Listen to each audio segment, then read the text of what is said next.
It's the experience that comes before the tool, and the technology is the means of being able to access that when we're thinking about even these tech robust environments, right? So that's how we want to be able to approach deciding what this technology is that we are using. Hello there, and welcome to today's episode of the Easy EdTech podcast. My name is Monica Burns, and I am so glad that you're here to join me today. If you want to make the most of education technology, aka EdTech, well, you are in the right place. My goal has always been to help make EdTech easier and give you ideas you can try yourself, share with a colleague, or bookmark for later in the school year. Every Tuesday here on the Easy EdTech podcast, you'll hear stories from my time in the classroom, the work I do now with schools and districts, and my travels to different EdTech events. Get ready for solo episodes where I share some quick tips and stories, and interviews full of practical ideas and stories from new guests each month.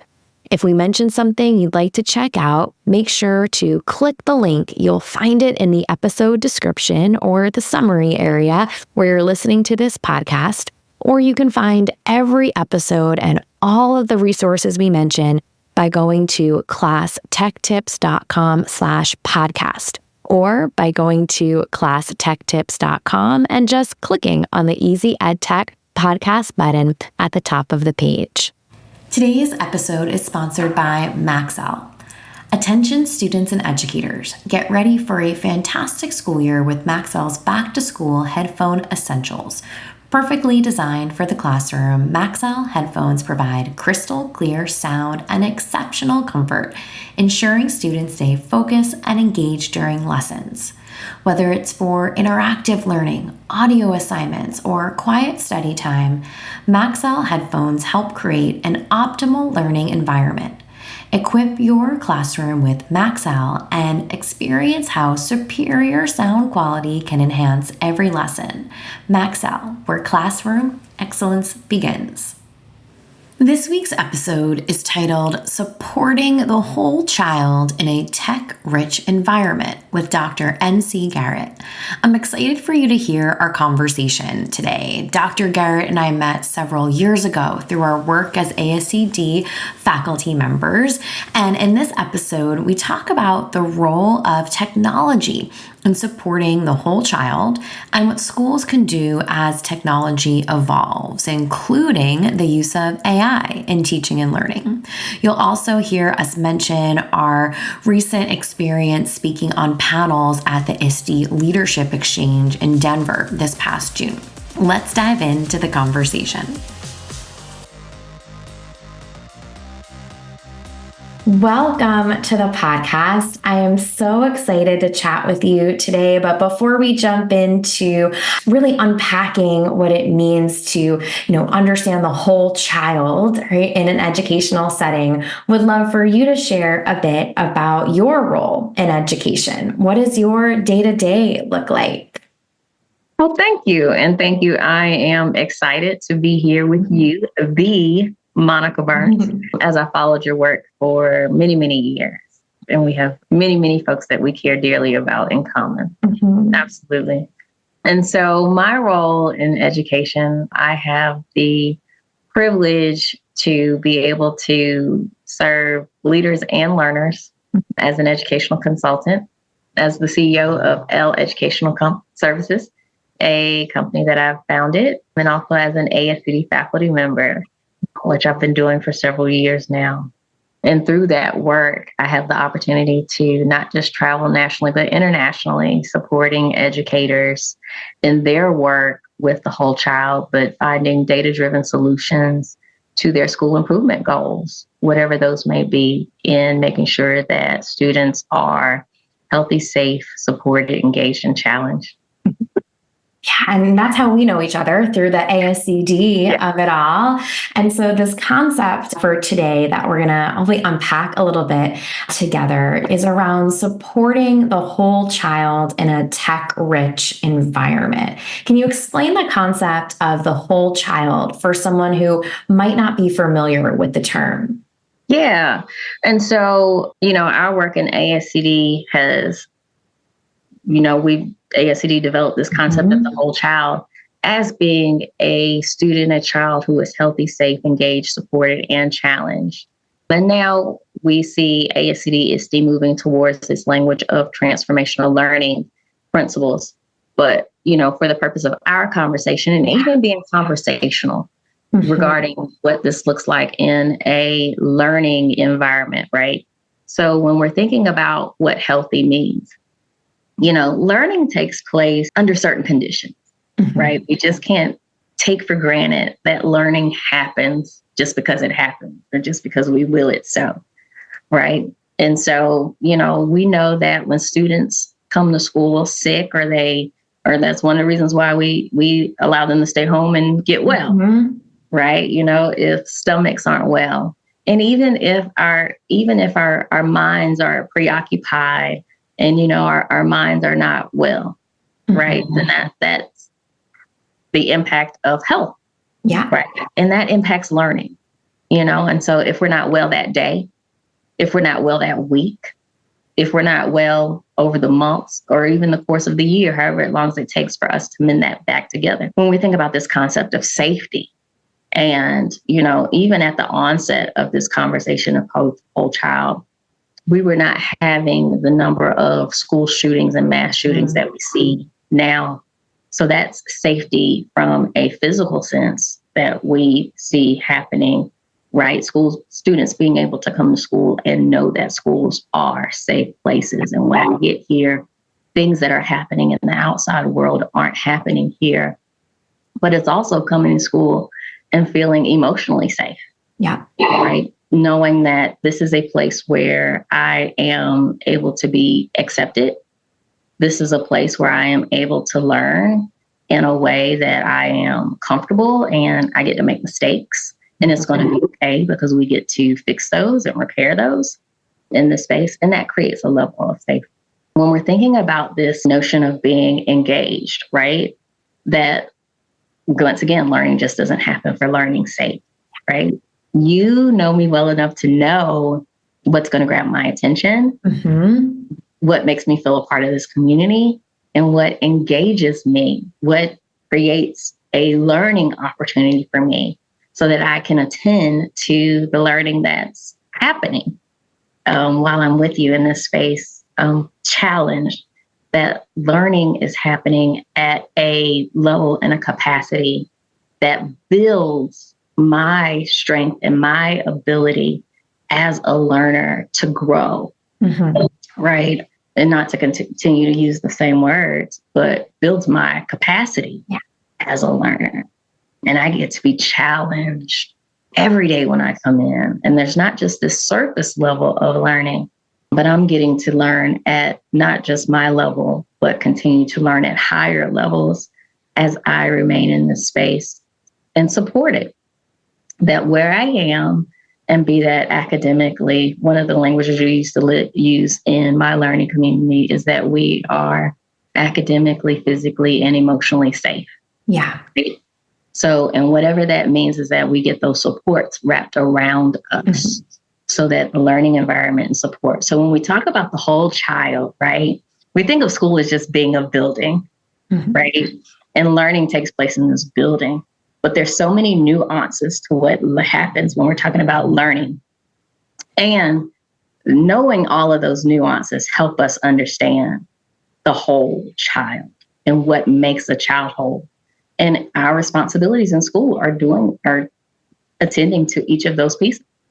That breakdown that you just shared, right, or that overview, if you will, of this, right, this complete picture of what a student needs in order to be successful is really the anchor, for our conversation with the tech connection, if you will, today. And for anyone who's listening and wants, more information about the whole child concept, we'll link out, I'll put some links in the show notes to more resources to continue to unpack that piece, and there's so many classrooms right now in so many districts that over the past 4, 6, 8, 10 years years, have really brought in a lot of technology, right, into those learning environments. And I often use the phrase tasks before apps, right, or putting that learning, front and center. So how can technology be integrated into a classroom, to support the whole child approach without maybe getting in the way?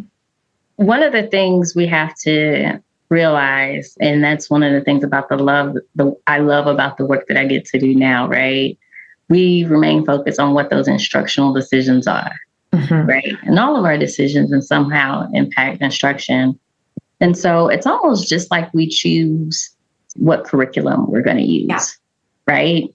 Just like we choose how we want to arrange students in seats for an activity.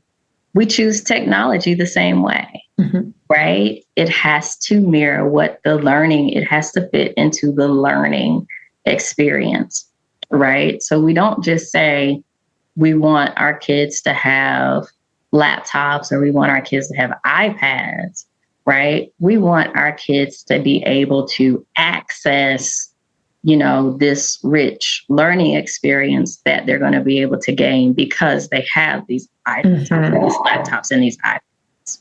So it's the experience that comes before the tool, and the technology is the means of being able to access that. When we're thinking about these tech rich, these tech robust environments, right?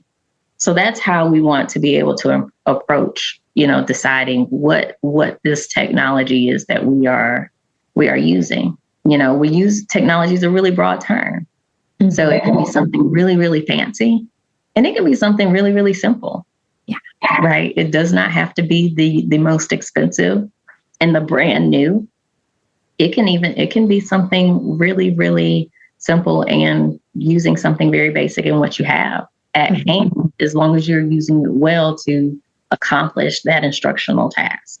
Yeah. And the using it well piece is such an important component, right? You having that intention, making decisions, right, purposefully, thoughtfully, right, as you are bringing in technology or perhaps making decisions, right, about what kind of quality use cases. And you mentioned, right, sometimes it might be very simple, right, despite having access to things that may feel, right, very, very fancy. And so I'm curious, as if you have some examples of tech tools that align well with strategies for supporting the whole child, and maybe it is something a little more on the simple side, that could be impactful. Well, and I think more so than the tool itself, thinking about the strategy itself, right? So what are some things that we want to make sure students are doing that align to the whole child, right? So, when we think about healthy learning environments where we want students to be able to express themselves and honor their identities in spaces and feel inclusive and be able to share about themselves or even be able to collaborate within themselves or amongst themselves, right? What would be some tools that allow them to be able to do that? So they can be some that are as easily accessible as, Google Docs. Google Docs are great collaborative tools, and they can see themselves working within their group in real time, right? Or even with groups across the room and look and see what other people are doing across the room, right? In goal time. Jamboard is, it's one of my old go-tos. I don't know what we'll do now. Right. But, those types of things. And even, one of the things that I've been using recently as an identity tool, Padlet. I use that in almost all of my presentations because we talk about who we are, who's in the room, right? And that gives us a way to do that anonymously, or, you can go, or you can set it where folks are sharing their names but most people value not being able to share their names, just being able to express themselves freely. But back to that point of really thinking about the intent of the tool itself. Is it collaboration? Then, what tools are allowing students to collaborate? Is it reflection?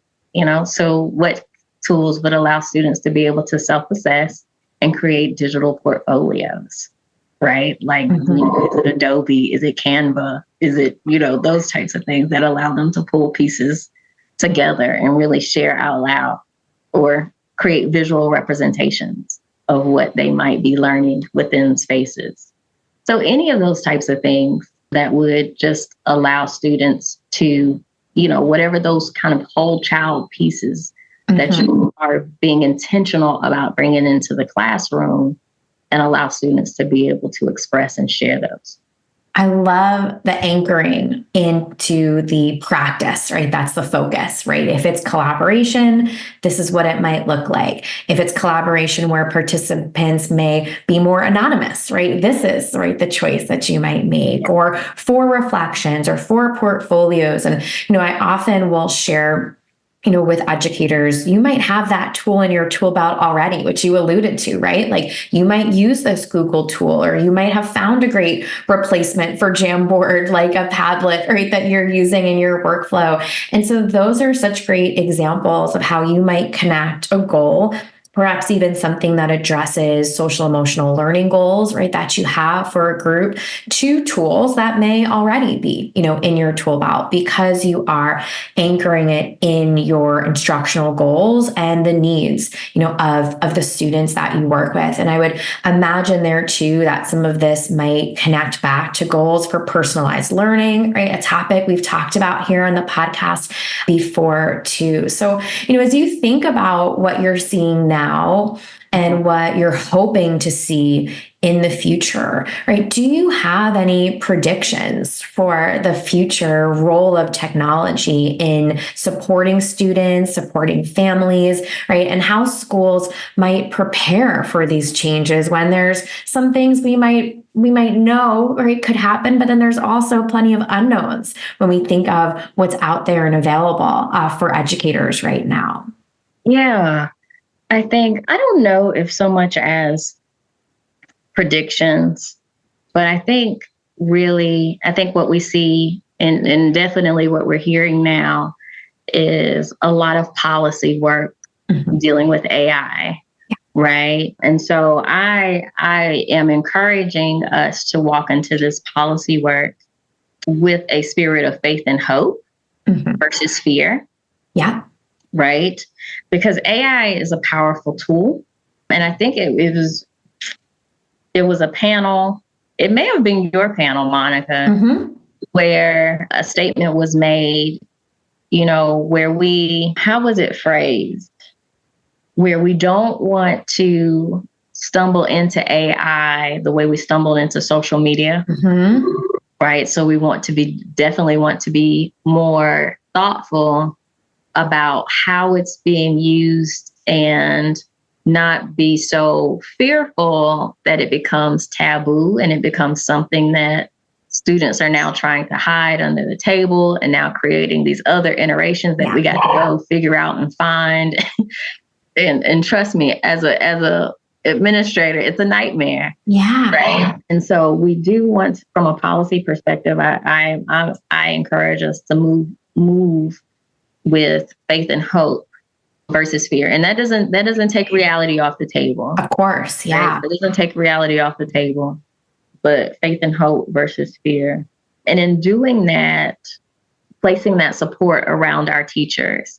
So we are seeing what AI can do, right? And we're learning every day something new that AI can do.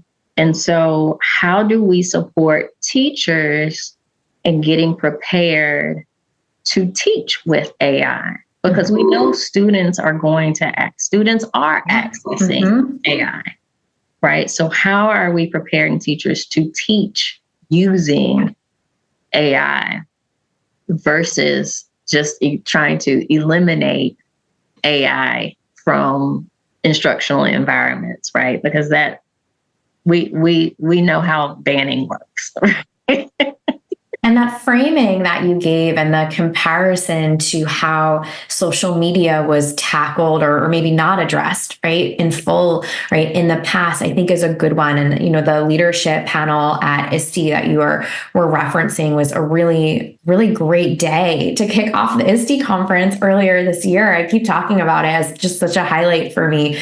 This was like my 10th or 11th ISTE and my first time doing that as like a pre-conference. And it was so much fun because it really brought people together, giving perspectives on these big things from all different organizations, all different corners of the country, and some international folks too, right? So it was a really neat way to think about the big ideas, right? Like the whole child concept, big idea. And it gave us a really, and for us, for us who come from the more leadership side, less tech side, it gave us a really good practical lens to walk through ISTE, right? ISTE can be really daunting if you're not living in the tech side. So it gave us some really good practical lens to continue to walk through and embrace the remainder of the information for the conference. I have appreciated leadership exchange every time I've had the chance to participate for that reason, because it just kind of opens eyes and doors to get ready for not just for the upcoming year, but for the long-term conversation. Because to your point, we're seeing some, even outside of this AI conversation, we're going to see much larger disparities now that we're seeing ESSER money come. Totally. Schools saw an influx of money, and even in that, it was used differently, right? Yeah. Some schools already were already one-to-one. Prior to, some schools had to use their money to become one-to-one. We still have communities that don't have internet access, and this pot of money is not there anymore. And so school districts have to be thinking about how we are going to continue, because our level of exposure to technology, the World Wide Web, even now that we have this level of exposure to AI, that part has not changed. Our access is changing. Yeah. And so schools are going to have to be thoughtful about the funding aspect of that. And so being very thoughtful about how best to keep up and maintain with what is not available anymore. And that's such a great point as we think of, the future, right? Or future casting or making predictions, is that there's a lot of moving parts right now that will absolutely, impact where we're at, whether it's a classroom, a school, a district level, right? With all of these pieces coming together. So I want to make sure that people know how to connect with you. I will link out to everything for listeners in the show notes. But for someone who, I like to think of it as like someone who's on the move and needs to make a mental bookmark, they are listening to this podcast episode, where can they connect with you? Where can they learn more about your work? Awesome. Thank you. And so you can connect with me on Instagram, and I still say Twitter. It is X at Dr. NC Garrett. That is my social. I am also on LinkedIn, Nashette C. Garrett, or LinkedIn / Dr. NC Garrett as well. And my website is drncgarrett.com.